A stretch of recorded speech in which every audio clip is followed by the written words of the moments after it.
Just making sure that we are up and running. Hello. Hello, my dear peace lovers and peacemakers friend. This is Sara Jamshidi. I'm here with Matin Roxafat Hey for Peace everyone. Mindedly. Hello, hello.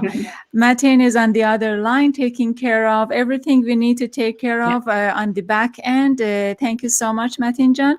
you're Okay. welcome. Yes. So this is the podcast show where we feature peaceful bridge makers, and also we feature peace, compassion, and kindness.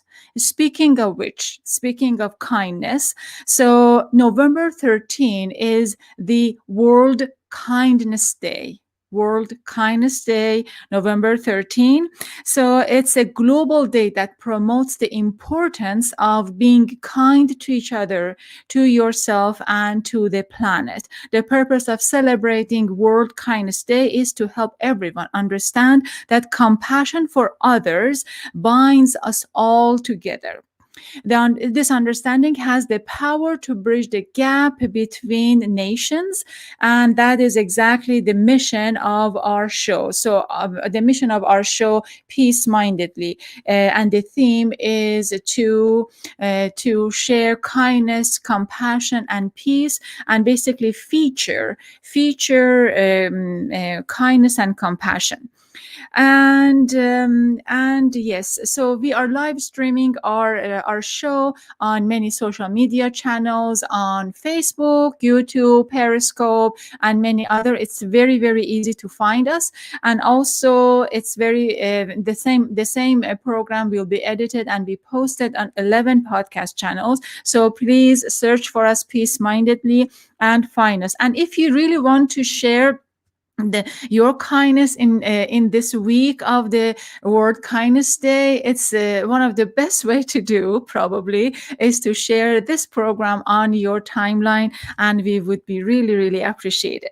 So kindness today, basically, kindness day is November 13, although I think that we should be kind every day, but for the sake of our discussion, we are talking about how to be kind to oneself, to ourselves, and how to take care of the body. The purpose of this program is basically how to take care of the body to feel beautiful and to feel attractive, or how to feel desired and being attractive. So the matter of desire and sexual intimacy is one of the old concept perhaps in the human history.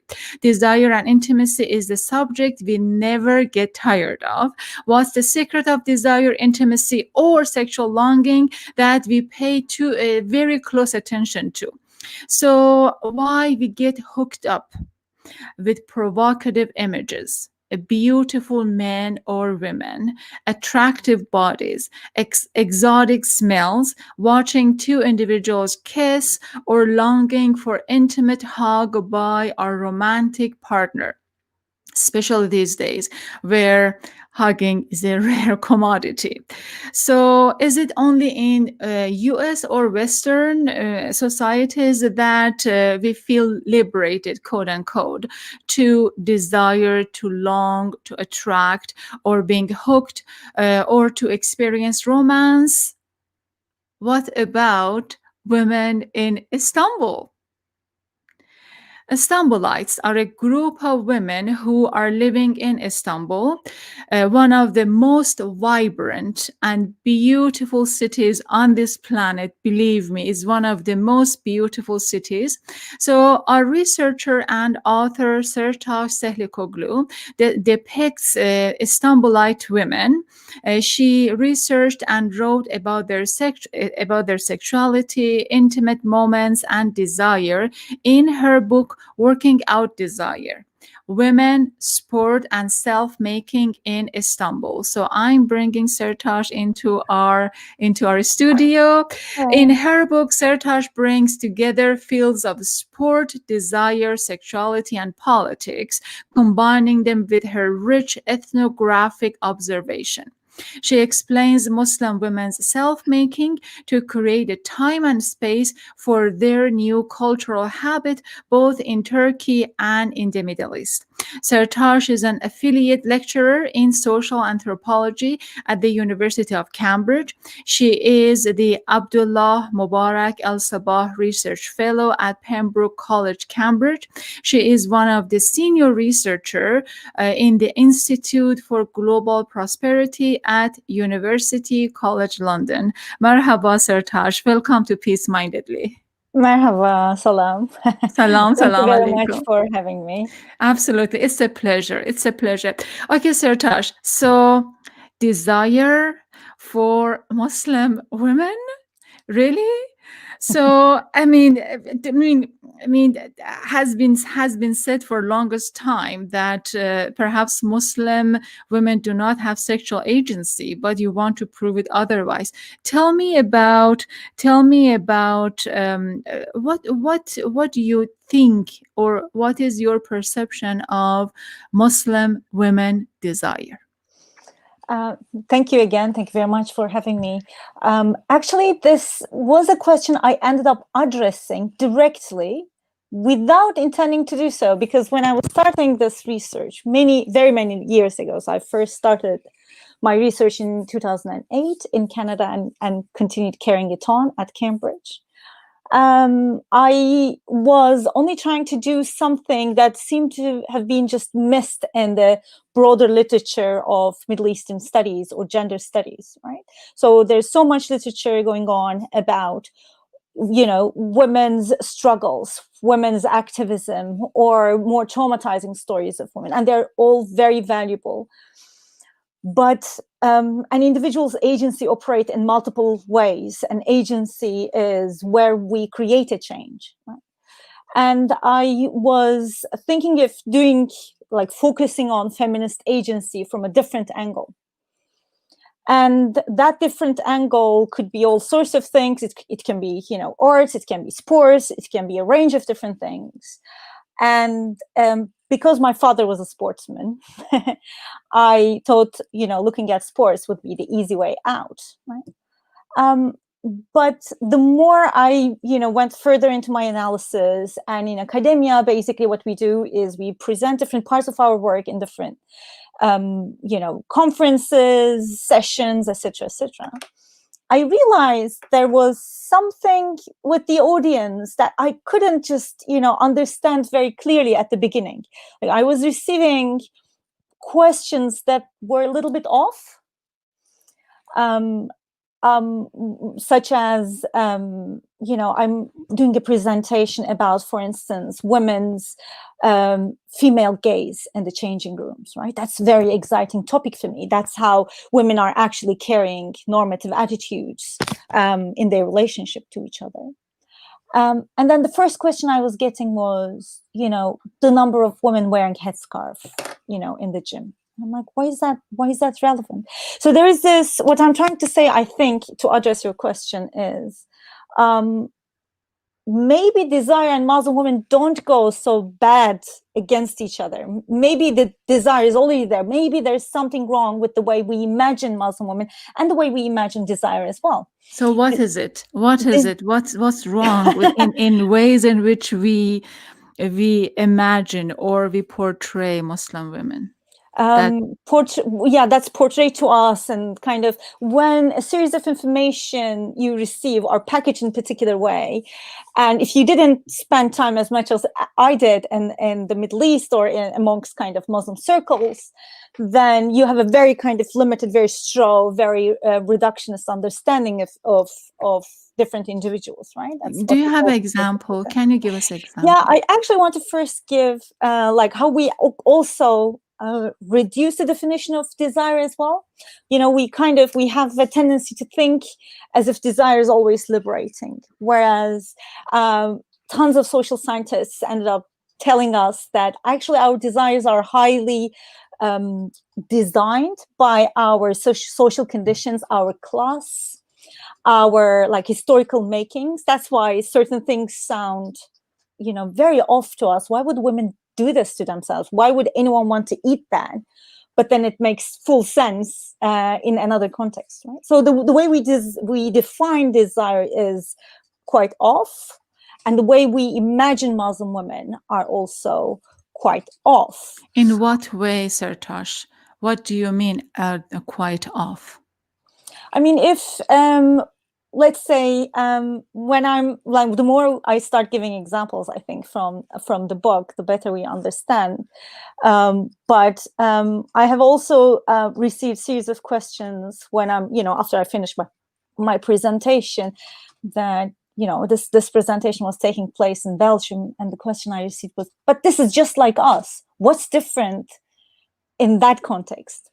So what I'm trying to say is that there are particular ways of engaging with femininity and exercising femininity that is, I can't say universal, but particular patterns do not have to be too different in various contexts. An example to that would be, most of the time we think about Muslim women and their hijab, their headscarf, and we think of this as, it's modesty, but also a strange rule to follow. But then in my studies, when I was doing, field work with the women, exercising in the gyms, when I was asking them questions, why did you go to a women on the gym as opposed to, a mixed gym? And their answer would be, if a man is staring at me when I'm doing this, I would feel uncomfortable, etc. And when I'm jumping, particular parts of my body would be jumping up and down, and I wouldn't want anyone to stare at that. And when women present themselves as such, that's very relatable, right? So it's also, what I'm trying to say is, desire is also the angle to reach out to different group of people and make them more relatable, but also understand more diverse aspects of those human beings. Okay, those social groups. Wouldn't you believe or think that at least in the Western societies, sex and eroticism has been normalized? So therefore, and sex is widely available. We have,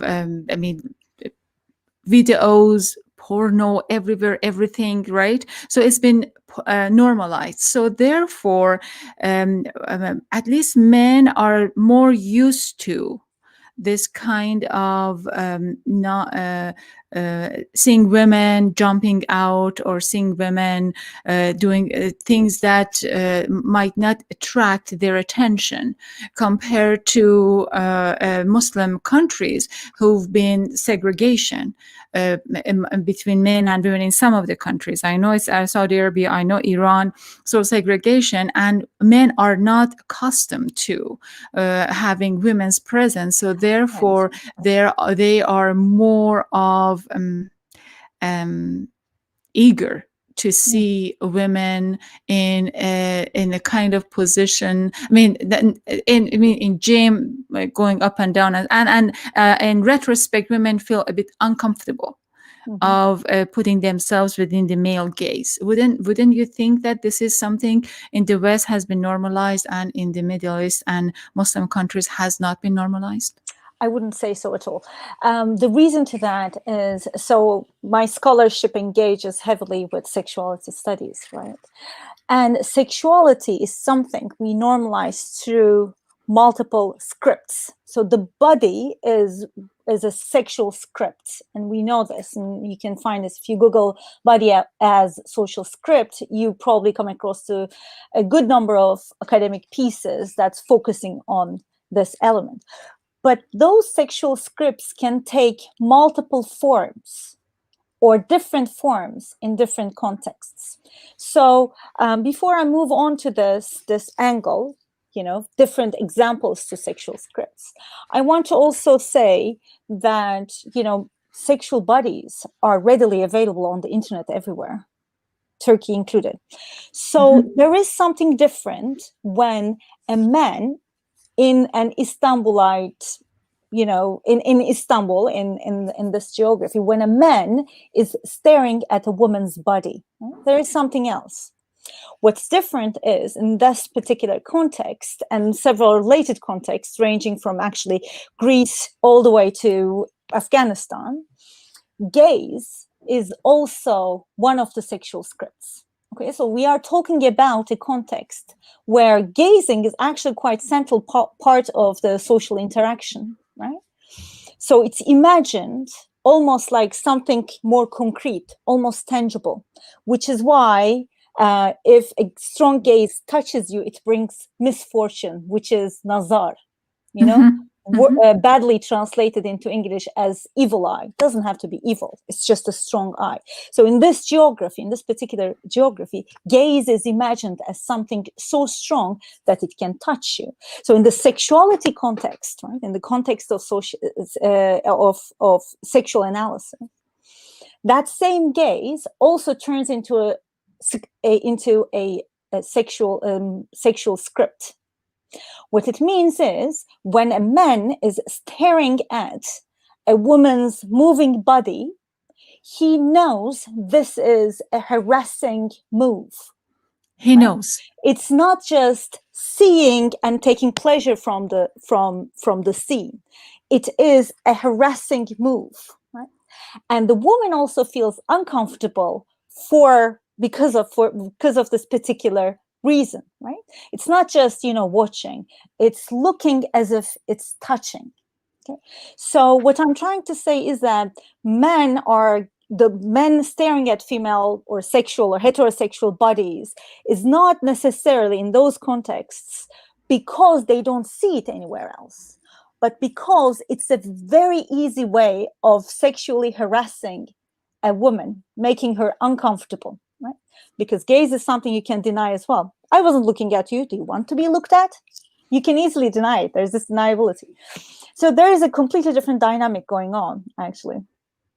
But yet, at the same time, in the book, you argue that this phenomenon is going on in Istanbul, where women are more cautious about health and about self-image, and they want to look beautiful. So tell me the what's taking place in Istanbul? Why this is something is going on among women groups? So I went to Istanbul because it's kind of, everything is very accessible. But the same study could have taken place in Cairo, actually, or in another part of Turkey or in the Middle East. And in fact, when I was, I come across to a large number of scholars who are like interested in this phenomenon. So it's not just limited to Istanbul, but in Istanbul, it's kind of supported by the current political climate quite heavily. It's used as a tool for populism. So like the municipal governments are providing free services, etc. But there was another element. Sorry, I know you're gone, but there was another element in your question. It wasn't just about Istanbul. Can you remind me? Yeah, so we are saying that we were talking about women gaze. And we were talking about men gaze, and we were talking about this gaze might be interpreted as harassment. But here's the thing: women in Istanbul are or are not, I'm just curious to know, contributing to this fact of making themselves more beautiful for male gaze. I see. That's not the angle I kind of, how can I say, I indulge much, actually. But there is a reason to that. So let's start with how women deal with this issue of harassment, right? Because if you avoid that harassment, it means the harassment is still there, which is a huge feminist issue, by the way, because it means there's a patriarchal mechanism going on, creating control over women's bodies. And I want to just, give a very quick overview about the fact that there are about 18 million people living in Istanbul. And when I was doing my fieldwork in 2011, 2012, 1.5 million women were involved in this trend. This is a huge number. So the sort of women we are talking about are not necessarily educated, are not necessarily upper class at all. It's quite diverse, quite kind of what we would call, I can't say majority, of course, judging by the numbers, but I call them ordinary women. They reflect basically the statistical facts of Istanbul. The reason I'm saying this is Engaged in this movement of self-making, of exercise, different forms of, exercise, sport. they call this spor merakı, okay, which Uh-huh. means interest or curiosity in Got it. exercise, which I love the phrase so much. Because what they do is not necessarily sports in professional sense, it's exercise. But it kind of includes an element of imagining the self differently. But they also undersell it. They call merak just interest or curiosity, so that they wouldn't attract much attention or like raise any issues with their family members, etc. Because why are you doing sports? It's not something ordinary women used to do at all. Actually, it was such an elite thing to get involved in Turkey for several decades. Okay, so but I want to go back to this kind of issue of harassment, right? Like a large number of the women I interviewed with were going to women only gyms, and they were doing that in order to avoid male gaze, which they felt as a form of harassment. Okay? But and this would normally be kind of immediately reduced if you are not looking at it carefully, immediately reduced and reinterpreted as a way of just maintaining the social norms, right? That means, oh, you're expecting it's normal and you're not challenging it, and that's problematic. But I did my field work. I did 2 very long field visits to Istanbul for my research. One was in 2008 and the other was in 2011-12. And there was something changing in time in Istanbul. The number of women exercising was increasing. Their clothes were getting tighter. And it means that there was something about sexual harassment that was kind of the women's very slow, unchallenging, seemingly unthreatening interest in sports, in exercise, was changing the larger normative operations. And in the interviews, that was coming clearly. The more I interviewed with women, right, the kind of closer engagements we had, it started getting clearer. And I want to give an example from the book, actually. So I was interviewing with these 2 women. They're neighbors and distantly related. And they go to the gym. There's women-only free gym sessions they were attending when it's winter, and when it's summer, they want to save. So the free sessions are like 10 liras. They were back then for 2.5 months, and 10 liras back then were like £3. Yes, $3 for 2.5 months, and they were going to the park, which is free to go, obviously. And when they are in the summer, and when they go to the park in the summer, they use these kind of outdoor equipment the municipal governments have installed. And these equipment, with them you do a range of things, right? And one of the equipment this one interlocutor of mine was using requires you to sit down and open and close your legs. Okay, so she was telling me how she hated when she used to go there and use that machine. This guy was sitting right across to her and staring at her clutch. Okay, and she used to hate it. And then she used to call the security would kick him off, and he would come back. And after this occurring a couple of times, she then let it go, right? So the way she then let it go, and then shortly after she stopped caring about it, he stopped coming. So there is something like as a power mechanism, right? As I said, men are doing this to make the woman uncomfortable. That's the power of harassment. That's where the power of harassment comes from. So the more women stop caring about this harassing attitudes, the more liberated they seem to have become. Okay? But here in the book, you say that male's desire must be fed, female's desire must be disciplined. What we are hearing in this conversation is that women are redisciplining the desire, That's so and just cool. trying to open that boundaries to a larger space. Yeah, that's so cool. I know. I love my women so much, actually. So yes, very much so. And I discussed that extensively, how male desire is formulated, even in the kind of child-rearing practices, right? If especially for the women and the ages of the women I interviewed, and I interviewed women from all sorts of ages, but especially for those who were from their 30s all the way to their 60s, they grew up in an environment where the boy desire should be is kind of perceived to be fed, right?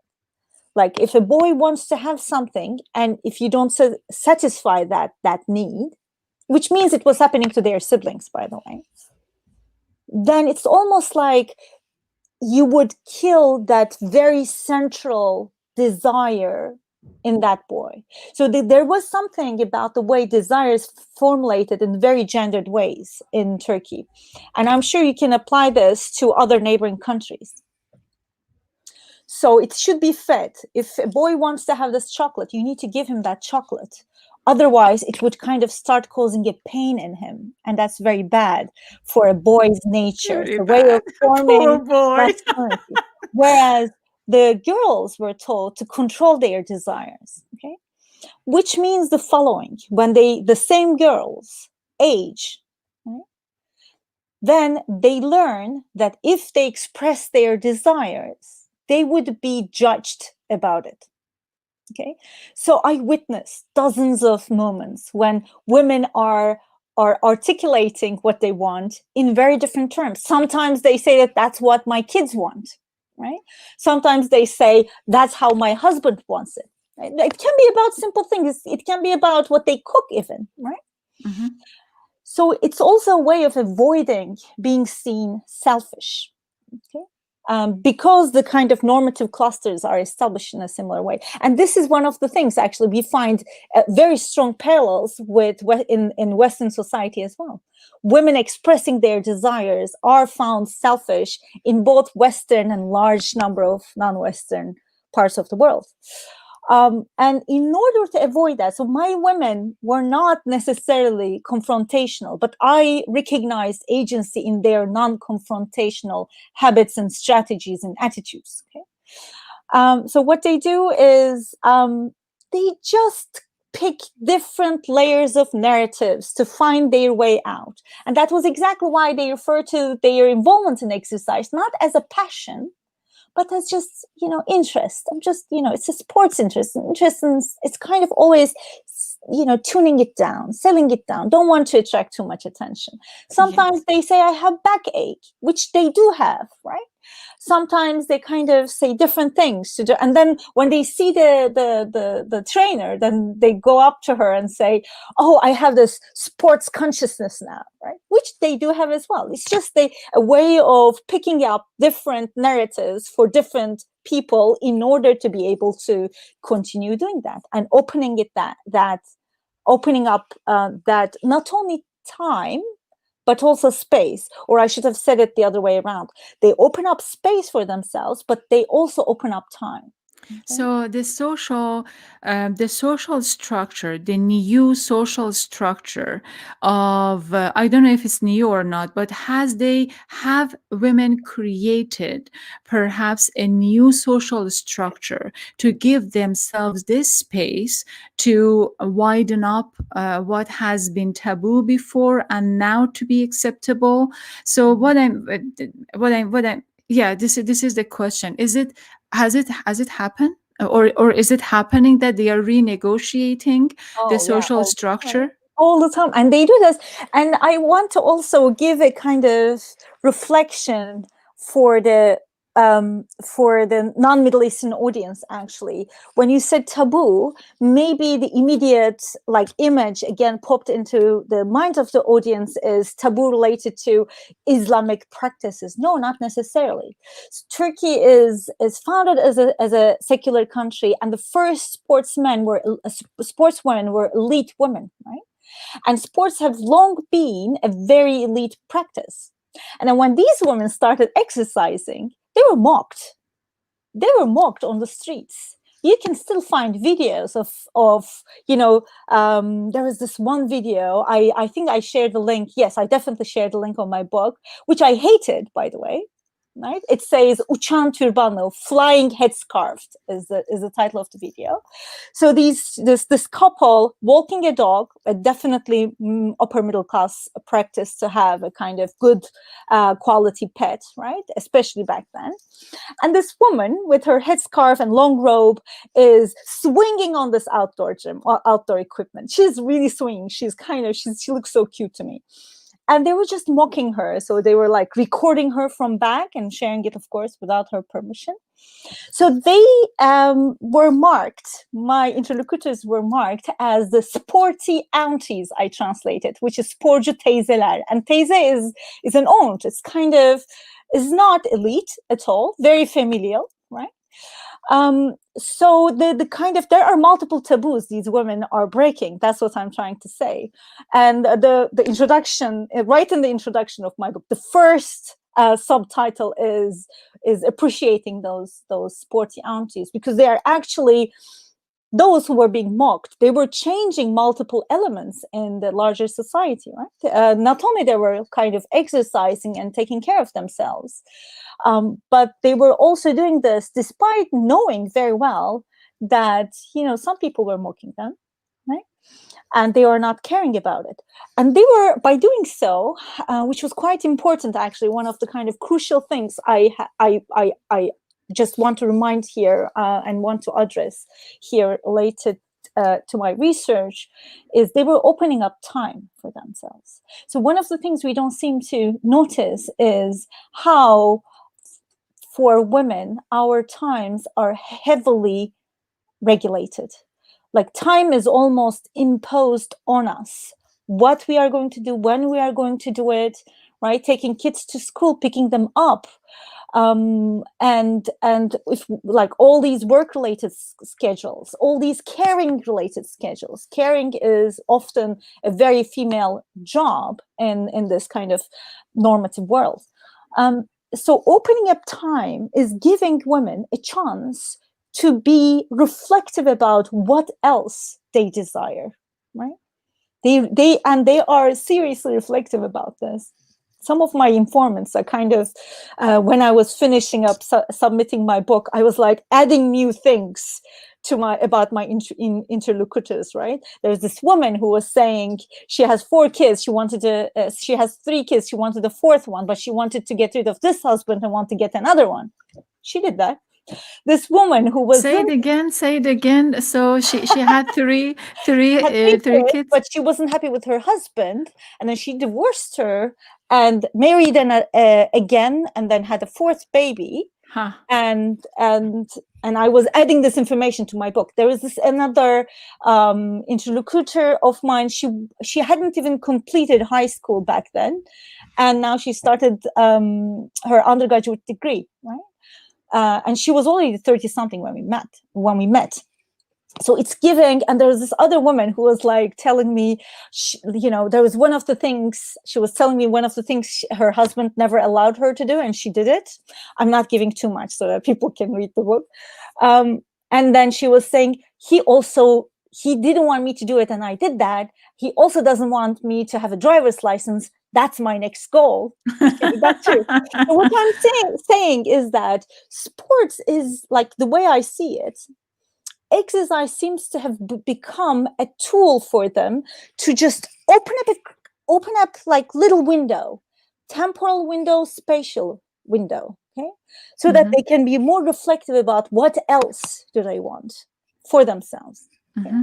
Yes. What else do they want for themselves, and also for the for the second portion, I'm going to focus on desire, and I'm going to focus on so why women think that, at least in Istanbul, why they think they must be beautiful in terms of their body and appearance to be desirable, probably, and what they do about that. So stay put with me.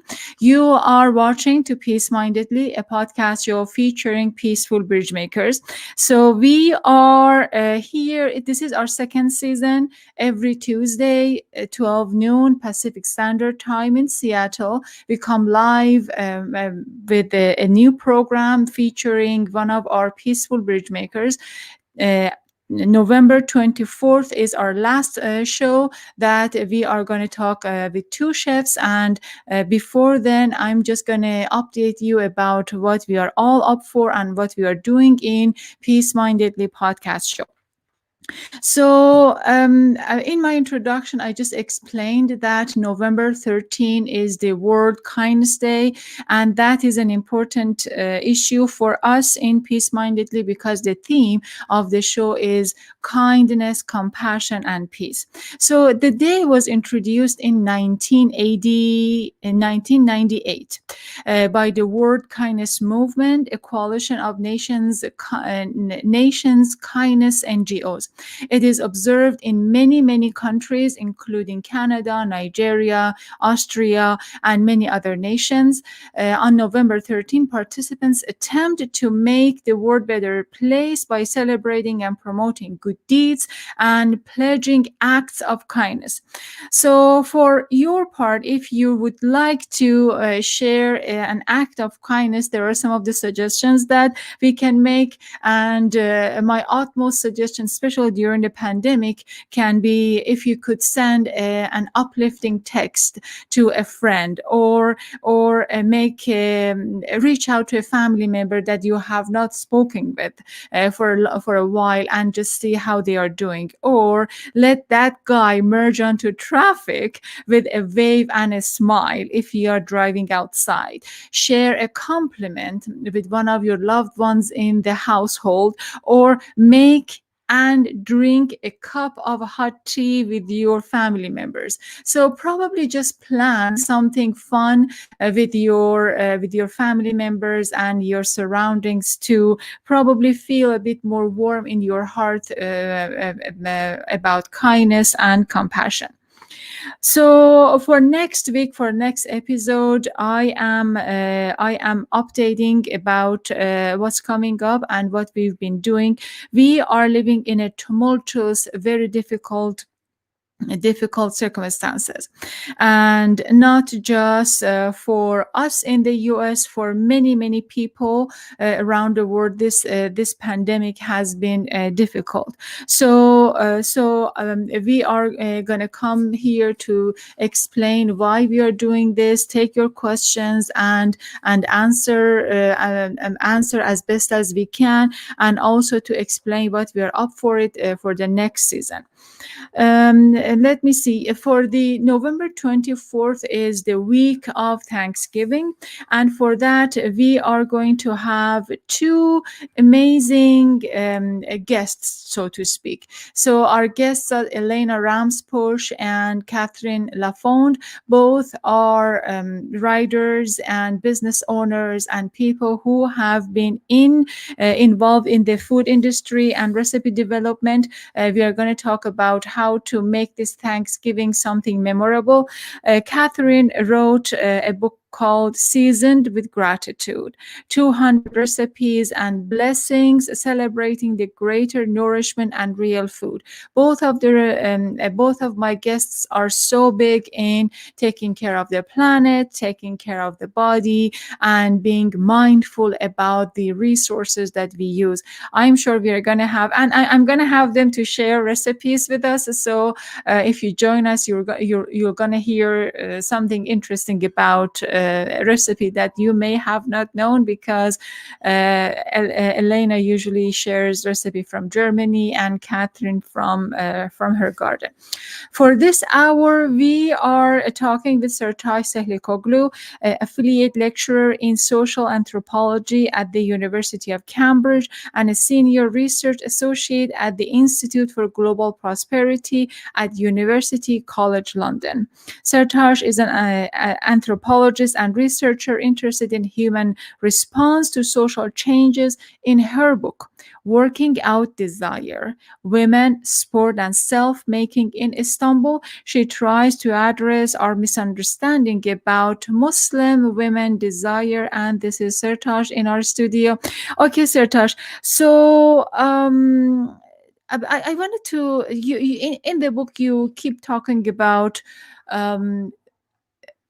these women do not want to portray or to depict as selfish. They are just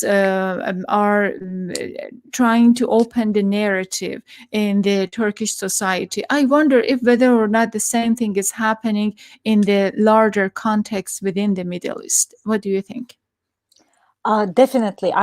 So as an anthropologist, we kind of don't want to generalize anything without doing proper ethnographic fieldwork.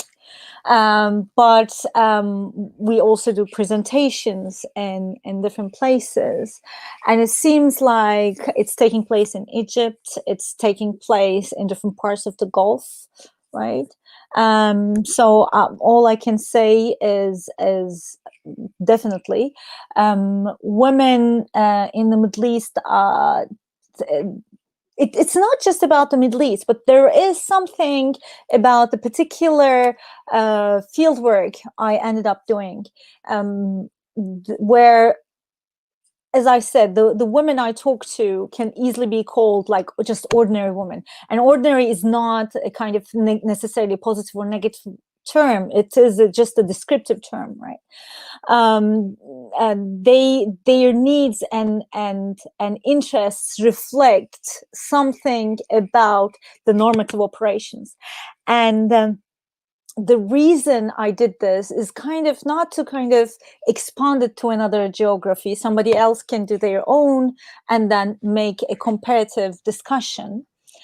But it is like, for me, it was especially important to be able to talk about agency, the ability to create a change at the larger operations of a system. Why it was important to you? That was not necessarily confrontational. And the reason to that is because the feminist agency, in the way we think in our conceptual world, is often taught through very confrontational means. If there's not resistance, right? Resistance is done in order to create a change, but that's not the only way to create a change. And not everybody is able to be confrontational, to resist, right?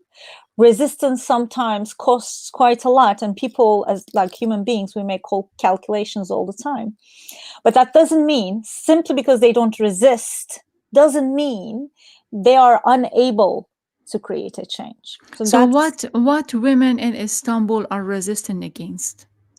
So that's what I'm saying. These women are not necessarily, these women are not necessarily. So what I'm trying to say is that maybe just because my interlocutor didn't confront with the guy who was harassing her, right?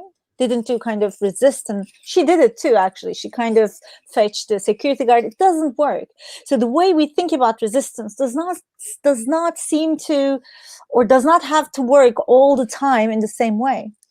And but then in time, with their kind of insistence on being able to make multiple moves and use multiple strategies, they were creating a change. And that change is basically leading them to kind of get harassed less, and leading them, by the way, in Turkey, the number of violence cases against women is in rise, and that's another kind of discussion. But I'm only focusing on the sort of change they were able to kind of they were being harassed before, they're being harassed less, they were wearing more loose clothes before, and they started being able to wear even tighter clothes in time. So they are able to create a change. And the other, like, I don't want to reduce change only to the issue of sexual harassment either. Like, towards the end of my book, I talk about how they actually reinterpret even religious terms to make the sort of self-care they engage with much more valuable, right? They kind of revisit those terms, and these terms are clearly different, like defined differently compared to earlier times. Like, I'm kind of discussing this notion of trust, emanet. Our bodies are given to us from God, and we will return it to Him. And before this kind of, you need to return this body in proper shape. And in earlier times, that understanding was defined as, you need to So return wouldn't we give a religious connotation when we say that we return this body in the best shape possible back to God? That's the interesting part. So in earlier times, this wasn't defined as physical shape. Originally, these kind of set of hadith, like words, sayings of the Prophet Muhammad was defined as, returning the body with as less sin as possible. So committing less fewer sinful acts. But today, this term is being reinterpreted. So they are also changing certain meanings of the kind of religious terminology. But by doing so, they also recalibrate the way they imagine larger cosmology, and that kind of is also quite intriguing to me. In the But book, you also had sorry, go ahead. in the book, you have two women, Hilal Teyze and Noor, and then you go in their houses, you talk to them. You go to Hilal's house and talk to her, and then you meet Noor in a pastry shop and you talk with her. So why did you pick these two women? What are their differences, and what are their how do you contrast them against? Thank you. So I actually interviewed with very large dozens of women, but what we do when we are kind of putting together our analysis, we try to pick the ones that were able to express themselves just right, so that you can make your argument much more kind of well knitted for the purpose of analysis, right? So these two women were quite contrasting at many levels. They are age different. Like, one would be, as old, like Hilal Teyze, I call her Aunt. She's not young. By the way, I later on learned that she was upset that I didn't refer to her with her real name, but I think it's too late for that. Hilal Teyze is all the names are a pseudonym except with one. So she's aged. She's a senior woman, and she is from upper middle class background, whereas Noor is from working class background, and she's younger. She was in her early 30s, right? And so the class and age contrast was helping me to put together the parallels and differences in my analysis. And this part was particularly about agency again. Which agency? Sexual agency? I define agency as part of like self-making, right? So agency is I define agency as the ability to create a change in the larger operations of normative systems. That norms do not have to be necessarily sexual norms, but they kind of, and even sexual norms operate at many levels anyway. Yeah. So their class is different, their age is different, but what similarities do they have in terms of their agencies? So they were both creating a change in their lives in the long run. Actually, Hilal Teyze was the one who was saying that, she was sharing all her interests with great enthusiasm to me. But her enthusiasm was also like she was, whenever she's telling me what she's interested, she's always linking those narratives to how her kids were perceiving her. Okay. Oh, my son says this, my daughter, my elder daughter says this, my younger daughter says this. So the way she articulates and frames her desire was through family. But then she was also like very cautious about the way she was packaging her enthusiasm. She says she's enthusiastic, but she's also she kept saying, I asked her as we've spent like I think I spent 3 to 4 hours at her home. And then at one point I said, why are you doing this? And then it was part of the interview questions. And she said, I'm just, keeping myself busy. Like, no, you're busy. Like, keeping oneself busy is an expression people use in Turkey to like a retired military man would say. He was very busy before, and now he's retired. He's trying to keep himself busy, but by doing direct by doing small level work, right? That are not work, like hobby work. And she's already busy though. Like we had dinner together with her. The sort of elaborate cooking she did, that was really time consuming. She must have spent several hours to make that possible, and it wasn't prepared for me. Okay, so it was like her everyday work. And she takes care of her grandkids. She does her own cleaning. She's doing everything. She's kind of full-fledged, very busy housewife. And so I wanted to push this. We had this nice rapport, so I could just push her a little, but you were already very busy. You were doing all sorts of things. And she said, I want to keep myself busy. I want to keep busy with myself, right? And then she did like a very clear highlight on myself. And that was very important. That's what's common actually in all of my interlocutors. I can say all of them. I don't say majority of them.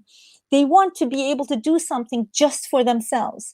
If they are kind of upper class enough, they might kind of draw parallels between attending the gym and doing, getting their hair done or their nails done, right? If they can't afford this, then they don't have much reference to compare it with. Because what women do in their spare time, they get together with their neighbors, which is again discussing all the things related to what I call patriarchal control, actually.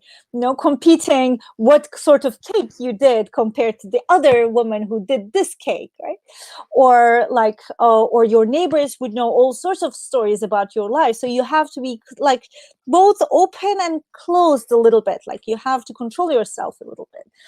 Or they would spend time with their in-laws and relatives. And that again is kind of related to the same level, but at the gym. Sertaç, I have a question. Go ahead. So what is a fit and beautiful body in Turkish standard? That's a good question. I actually wanted to address one of the themes you have been repeating since the beginning. I have to say, I didn't necessarily come to the conclusion that my women were trying to make themselves desirable, which was, I have to admit, was huge slap on the face on my part, right? And I want to give an example related to my favorite example. So in the first couple of months of my fieldwork, I wasn't interviewing anyone. I was just, taking field notes. I was taking field notes in the changing rooms and the gym during sessions, etc., etc. And I was making friends and having having fun. And then the gym talks were always with the same two questions. For how long have you been coming here? How many kilos have you lost? Okay. And okay, that's my limited understanding. So you have to understand, we go to the field after reading a large number of literature, which conditions us. It's like when you're a tourist and go to a country and you want to see a particular type of people, right? That's wrong, right? And then if you did good ethnography is supposed to change you. And that was a huge slap on my face. Because when I was taking the notes, I'm like, yeah, of course, because they're all obsessed about losing weight. And then the months were passing. The questions were remaining the same. Everybody was asking the same questions to each other. But nobody was losing almost any weight, actually. Okay. And I realized that's not necessarily a failure. I was just reading the questions wrong. Women were going to the gym to, again, open up space for themselves, to care about themselves. But that care doesn't have to be in the form we expect them to be. Doesn't, I mean, some of them are, yes, of course, some of them are trying to lose weight. Some of them are trying to just get fit. Some of them are trying to get rid of that back pain. These are all true. But the reason they were asking these questions to you also had another very important and, again, very agentive element, which was, like us, all of these women are exposed to these kind of images of fit, very slim women on the TV. On TV during daytime programs, in the evenings, different type of individuals, celebrities, etc., are always sharing these kind of beauty secrets, right? How they stay fit, how they lose weight in short period, in this many months, how many kilos, etc. Whereas at the gyms, they see real women. So they find all these celebrity stories highly questionable, right? Whereas when they go to the gym, what they see would be the real bodies of the real women. So what they do is this: they were exposed to these high standards, and they try to lower that standard a little bit down, right, for themselves. And then they could tell, in turn, themselves, okay, I can't lose like 10 kilos in like 2-3 months. That's insane. If I lose 2 kilos, that's good. And I would get fitter. They kind of, that's enough. And I also liked it very much because I was interviewing with the celebrities they were following closely, right? And then after me sharing my photos with those celebrities on social media, then the first question they asked me after we met was, do they really look like that? So there's this element of disbelief to the media images, right? So then I realized that it's not necessarily about trying to make themselves desirable for men. That understanding is quite heterosexist, actually. And that would be quite wrong to centralize in an analysis, especially since that's not what was going on. But again, they were using this as a kind of mean of self-care. And that self-care, again, involves multiple elements: self-care for the self, but also opening up space and time for themselves. Yes, self-care. So they were doing this for self-care, for but as I was reading the book, it occurred to me that probably this is a new phenomenon. And women are doing this to take care of themselves and to stay fit or to stay healthy. Is this coming from the West, or is it organic brewing thing is happening in Istanbul?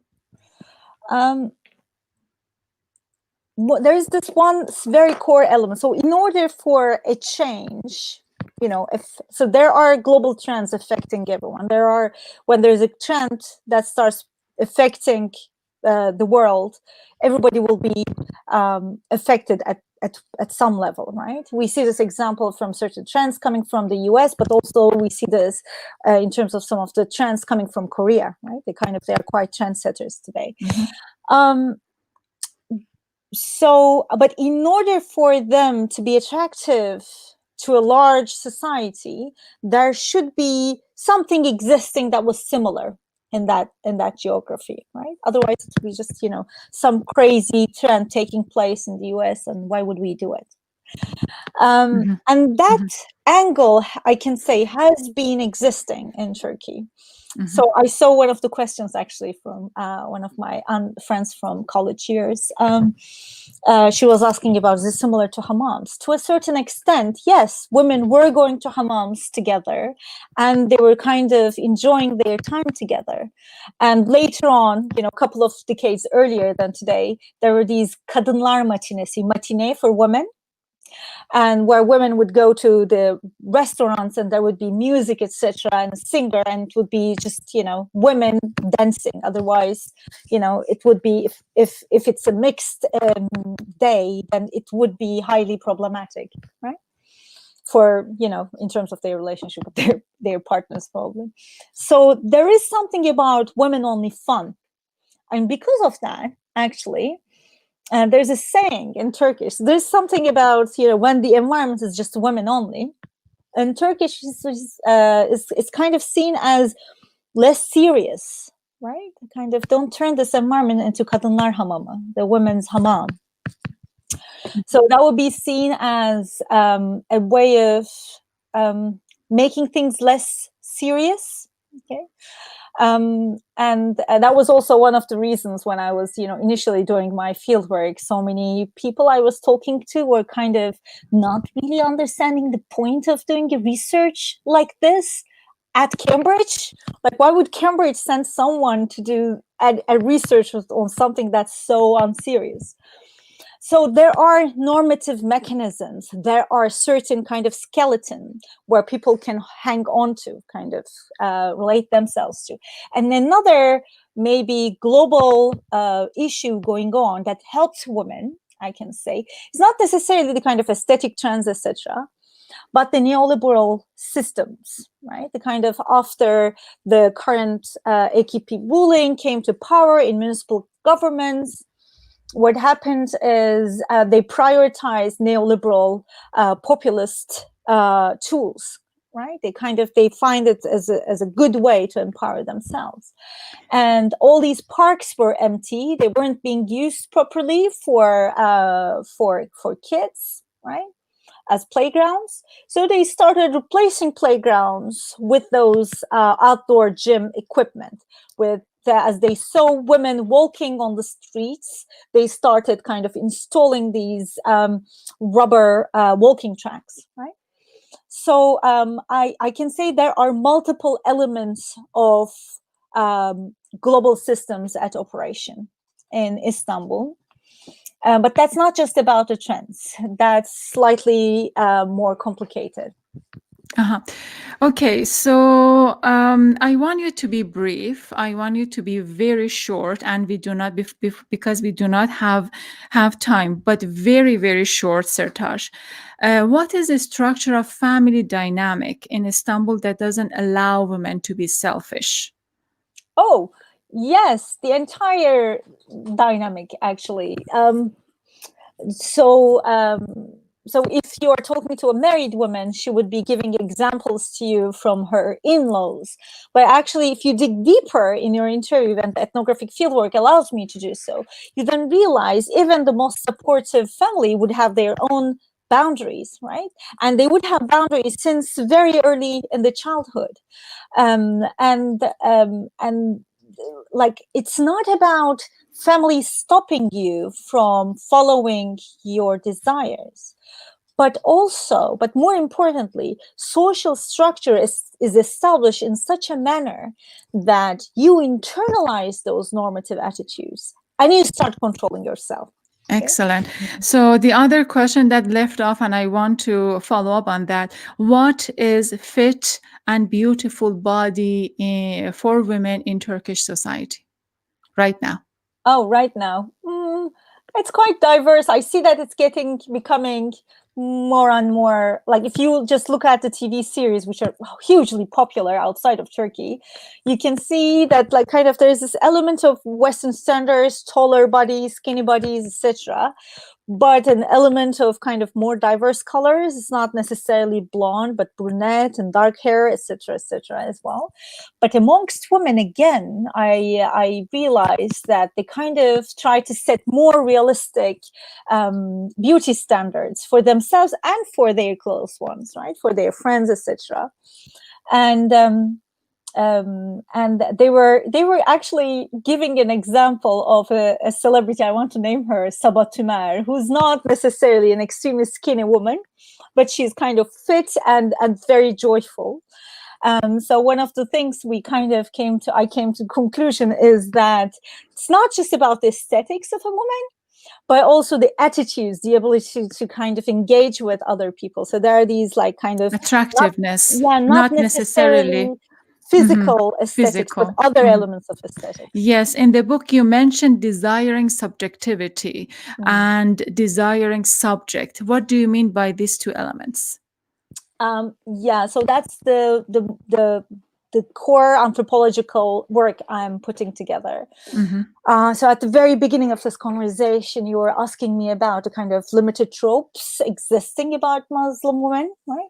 And I was giving examples mostly from the kind of popular culture. But in anthropological studies, especially when I was writing my work or like conducting my field work, there was this immediate assumption that if there's a research about any Muslims, right, the subjectivity is a kind of anthropological theory where we are able to go beyond the limited understanding of identity, but try to kind of look at the individual drives at more complex level.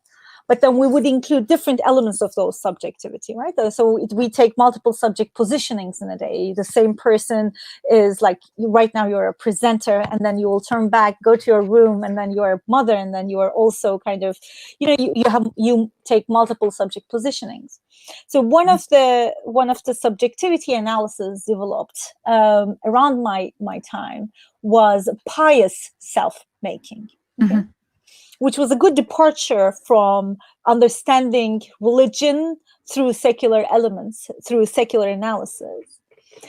And then I wanted to add one more color to those diverse analysis of subjectivity, which was desiring subjectivity. So what I'm trying to do there is try to engage with the element of desire, link it to the subjectivity, and hope that maybe another person will pick up another element of subjectivity later on. And then we will kind of accomplish completing what was left in analysis. Excellent, excellent. Please stay put with me. You are watching To Peace Mindedly, a podcast show featuring peaceful bridge makers. So the show is available on many social media channels, on YouTube, Facebook, and many areas. Right now, we have a very live, interesting audience that are writing back to us. We have Alison Stevens, we have Asli Sagal, I hope I'm pronouncing the name correctly. We have Salim, we have Noel. So people who have been engaged in the conversation, making comments, or our guest, Sertaç, just answered one of the questions that was popped out during our conversation about hammam and women's social gathering. So we do have, if you come here and you listen to our conversation, you can be engaged with us and with our guests. So for this hour, we are talking with Sertaç Sehlikoglu, author of Working Out Desire: Women, Sport, and Self-Making in Istanbul. The book is published by Syracuse University Press and will be available in January 15. The book is available on goldtune.com. You can order the book through our website. And it's right now they are taking pre-orders, but the ebook, the PDF and ebook is available. You can read the book, and also you can pre-order the book, but the actual copy is available on January 15. We do recommend the book. I think it was a very rich book. It was, honestly, when I was reading the book, it was not boring like academic books. I really enjoyed reading lines by lines, pages after pages. They were stories about women and had written in a way that it's pleasant. I learned tremendously. So I do recommend the book to whoever would like to learn more about how women in Istanbul, in Turkey, and in a larger context in the countries in the Middle East are engaging in self-image in terms of creating a space, a social space for health and for their well-being. So the book is a very suitable and good read. We, at the end of every program, we ask our guests to share something about peace, about kindness, compassion. Especially, please do not forget to act kindly towards someone you like, especially because it's the World Kindness Day. We need the World Kindness Day every day, but I'm so glad that at least we are dedicating a day for this matter, because this is something we really need in our lives, especially right now during the pandemic and during the upheaval that the world is experiencing. Yet again, at the end of the program, our guest shares and they close the program for us. I'm just going to turn into Sertaç and I have her to share something meaningful about peace, kindness, and compassion. Yes, go ahead, Sertaç. Thank you, Sarah. So since you first told me to reflect on this, I try to give examples from everyday life, but my reality is obviously around academia. So I ended up deciding that I should say something about the kind of very fragile, the way academia makes us very fragile, very vulnerable, especially those who are in the early stages of their career, but also everyone. And I have to say, as a woman from the Middle East, right, whose language is her second language, so her English is her second language. I'm getting emotional, making more mistakes. See? Like things have been quite challenging, but the best support I have received were from those who understood challenges of the academia much more broadly, and their support was coming from really unexpected angles. Sometimes it takes kind of a form of, rather than when you are going through a difficult time, rather than giving you some time off, try to understand your situation, ask you what you need, and provide and tailor their support accordingly. Sometimes it was coming from a simple understanding of, extending deadline, something like that. And sometimes just, being aware that not everybody is able to share the conditions they're trying to struggle with. Because when we have limited energy, what we do is just try to spend that energy to persevere, to continue going, rather than sharing it with the world. So I think I just wanted to reflect on the importance of kindness in academia, and just leave it there. Yes, excellent. Thank you so much. With Matin here and with Sertaç, we enjoyed the conversation. Thank you. Truly, yes. Thank you so much, Sertaç. I very much enjoyed as well. Thank you very much. Excellent. So, yes, Khuda Hafiz. Khuda Hafiz.